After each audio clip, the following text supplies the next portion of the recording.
이번엔 진짜다. 풀로 땡기면 복구할 수 있어. 매수 주문이 체결되었습니다.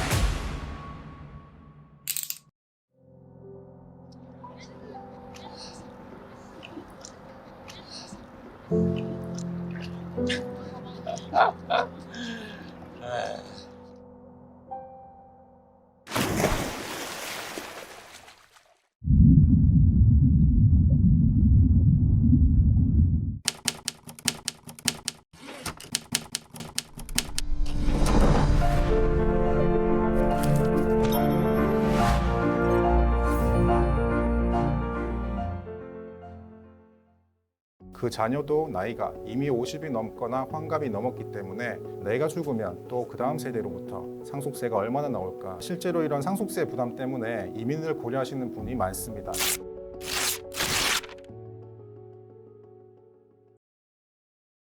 네, 안녕하세요. 저는 이성우 세무사입니다. 저는 주로 가족 울타리 내에서 좀 더 효과적이고 합리적인 자산 이전 방법에 대해서 연구하고 관련 지식을 전달하는 데 도움을 드리고 있습니다.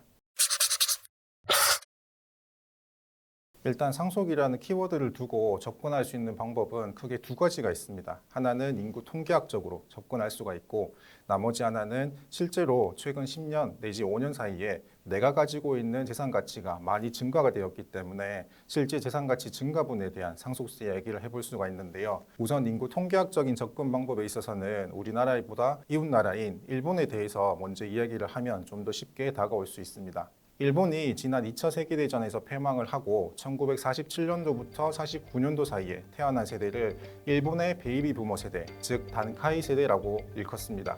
우리나라 말로 번역을 하게 되면 덩어리 세대라는 말인데, 그만큼 2차 세계대전 전후로 일본의 항아리 인구 구조에서 한 큰 부분을 차지하고 있는 세대라고 보시면 되겠습니다.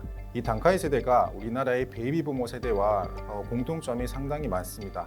이 단카이 세대도 1960년대 학생운동을 경험을 했고 1980년 전후로 해서 일본의 급성장한 경제 성장의 주역으로 평가를 받고 있는 세대입니다. 이 단카이 세대가 지금 현재 나이가 70대 중반에서 후반을 접어들고 있죠.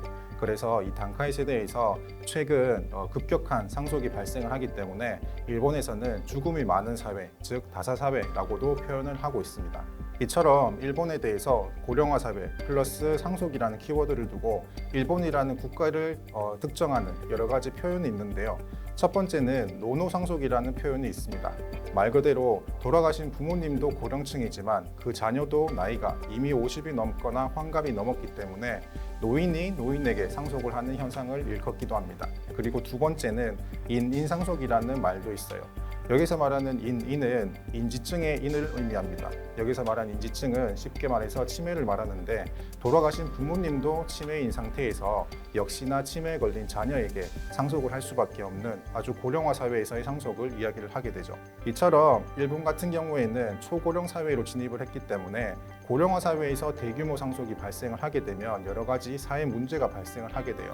첫 번째로는 우선 부모님이 돌아가시고 상속을 받게 되면 자녀 입장에서 이 상속받은 재산을 가지고 사회에 좀 더 소비를 하거나 혹은 재투자 목적으로 이렇게 사회가 선순환이 될 수 있는 사이클을 만들어야 되는데, 이미 부모님의 상속과 동시에 나의 나이가 이미 고령층이기 때문에 함께 상속을 걱정할 수밖에 없어서 단순한 부의 대물림, 자산의 대물림만 발생을 하는 과정에서 세금 부담이 굉장히 크게 발생한다는 아주 소모적인 현상이 대표적이죠.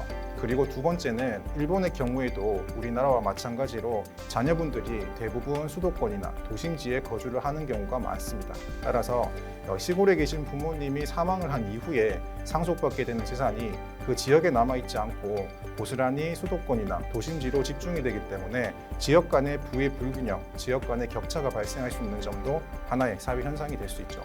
자, 그만큼 고령화 사회에서 이 상속이 발생을 하게 되면 개인이나 한 가정에서 발생하는 세금의 부담 이외에 이런 사회적인 현상이나 사회적인 비용이 발생을 하기 때문에 일본에서는 이런 고령화 사회, 그리고 이 사회에서 발생하는 상속을 두고 사회적으로 많은 관심을 두고 있습니다. 앞서 말씀드린 단카이 세대처럼 우리나라에도 베이비 부모 세대가 있죠. 그래서 우리나라의 베이비 부모 세대는 소위 1945년부터 1955년 사이에 태어난 세대를 의미합니다. 베이비 부모 세대에서도 향후 발생할 상속을 염두에 둔다면 우리나라의 피상속인의 수, 그러니까 사망자 수는 점점 늘어날 수밖에 없습니다.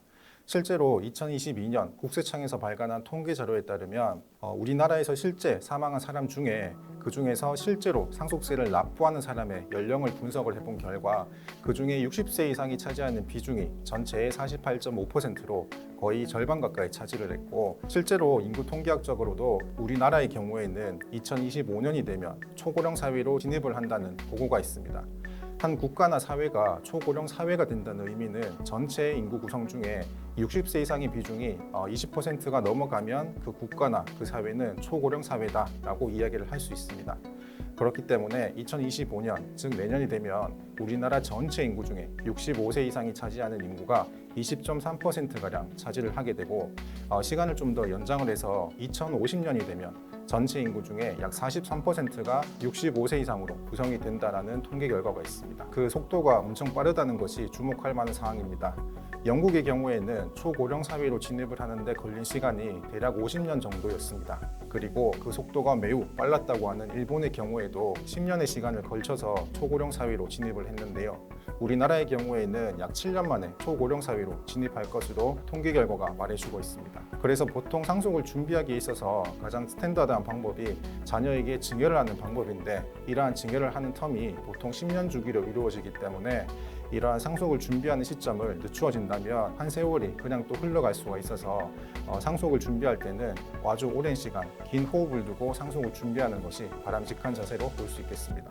최근 경험담을 소개를 하자면 성북동에 계시는 부모님이 돌아가셔서 상속을 받은 그런 상담을 한 적이 있습니다. 이 부모님은 대략 700억 원의 재산을 남기고 사망을 하셨는데, 그 자녀분께서 과연 상속세가 얼마나 나올까 궁금해서 한번 찾아오신 적이 있습니다. 이 700억에 대한 상속세를 계산을 하다 보니까 실제 상속세는 대략 280억 정도 나온다고 말씀을 드린 적이 있어요. 이 280억이라고 하는 납부서를 받아보면 이 숫자 2하고 8을 제외하고서라도 뒤에 0이 9개나 붙는 굉장히 많은 숫자이기 때문에 이런 납부서를 맨 처음에 받게 된다면 그 반응은 상당히 격앙적일 수밖에 없습니다. 그리고 이분께서 걱정을 하신 것이 이 상속세에 대한 세금은 세금이지만 내가 죽으면 또 그 다음 세대로부터 상속세가 얼마나 나올까도 함께 걱정이었기 때문에 실제로 계산을 해보면 그분이 사망을 하고 나서도 한 절반 정도의 세금은 또다시 세금으로 발생을 하게 되죠. 실제로 이런 상속세 부담 때문에 이민을 고려하시는 분이 많습니다.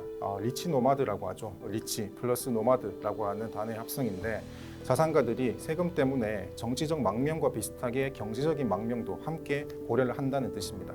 대표적으로 그 세계적인 명품 기업 루이비통의 회장 베르나르 아르노 회장이 프랑스라는 국적을 버리고 고율의 아주 높은 세금 부담 때문에 벨기에로 국적을 바꾼 사례가 있습니다. 동아시아의 경우에는 싱가포르 같은 경우가 상속세 및 증여세가 현재 없는 나라로 대표적으로 알고 있습니다. 우리나라의 경우에 있어서도 실제 전 세계에서 7번째로 리치노마드 현상, 즉 자산가들이 한국 국적을 버리고 다른 국적을 선택하는 경우를 통계 자료로 확인을 할 수가 있습니다. 그래서 이 세금이 가지고 있는 가장 본질적인 문제가 뭐냐면 세금은 물가 상승을 반영하지 못한다는 거예요.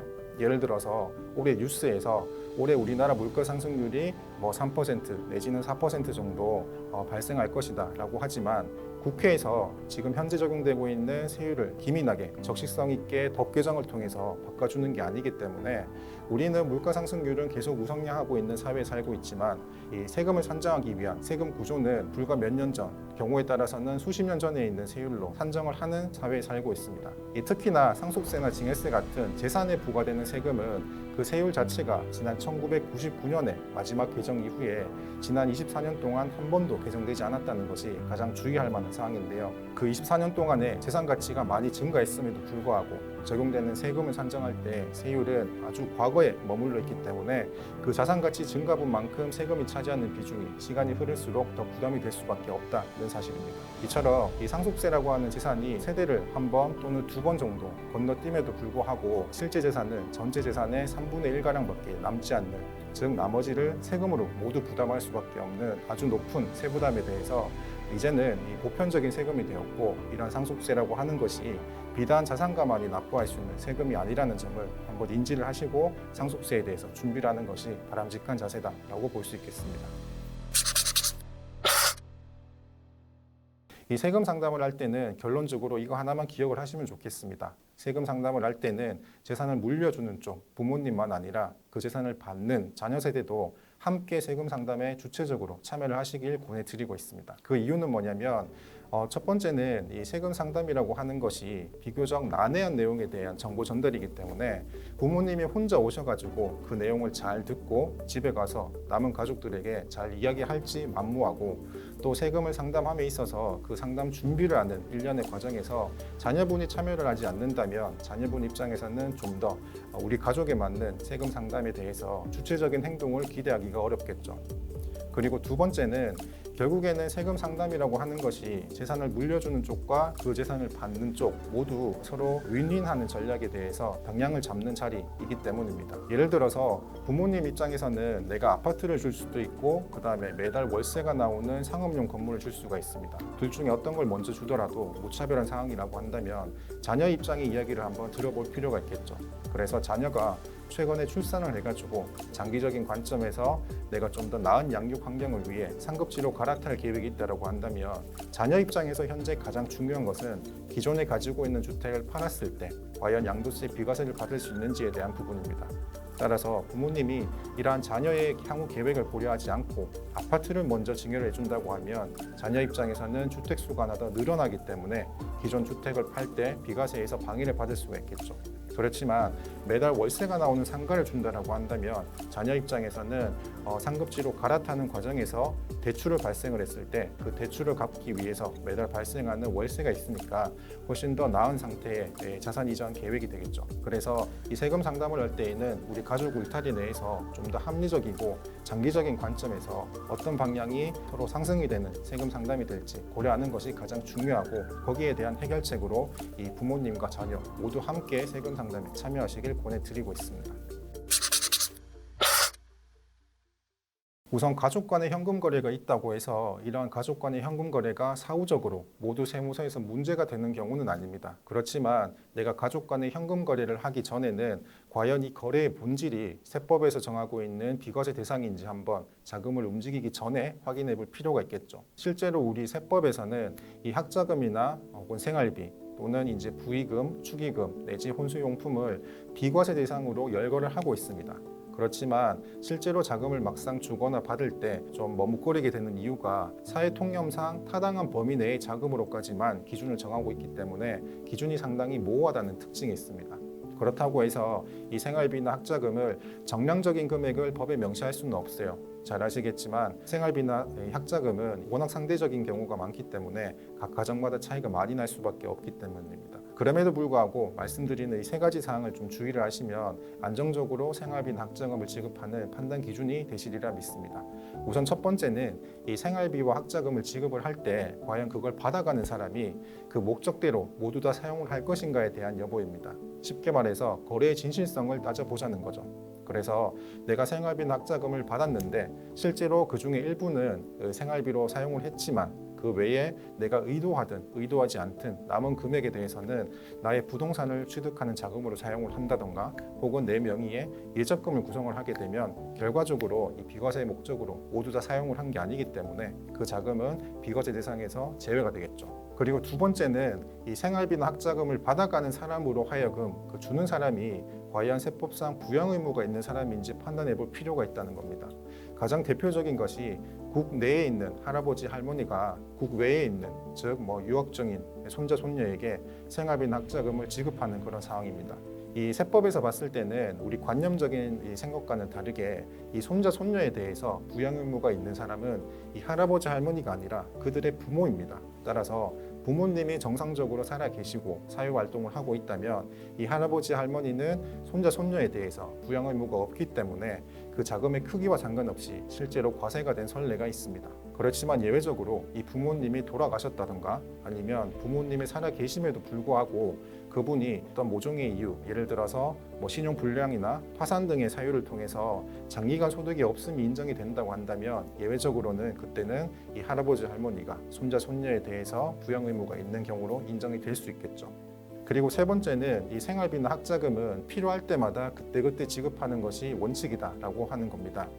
예를 들어서 2024년 1월 1일이 되자마자 올해 1년치 생활비나 학자금을 내가 지급하기 위해서 한 1억 원, 2억 원을 한꺼번에 돈을 준다고 했을 때 과연 이 생활비나 학자금을 쓸지는 세무서에서는 알 수가 없습니다. 말 그대로 돈을 주는 사람과 돈을 받는 사람 간의 이런 내심적인 사정에 따라서 적용을 할 수밖에 없기 때문에 결국에는 이 남은 금액은 다시 비과세 대상으로 해당이 되지 않는 금액이 발생할 걸로 추정을 할 수가 있어서 그때그때 지급하는 것이 비과세되는 금액의 가장 원칙이다라고 보시면 되겠습니다. 본 방송에서 제공하는 투자 정보는 투자 판단에 참고만 하시기 바랍니다. 강흥보 대표, 최강천 본부장, 이한 전문가, 김민영 전문가는 개인 투자자에게 전화, 메시지 등 개별 접근을 하지 않습니다. 모든 결제는 트레이드 스터디 사이트에서만 이루어지며 별도의 계좌로 입금받지 않습니다. 각별한 주의 부탁드립니다.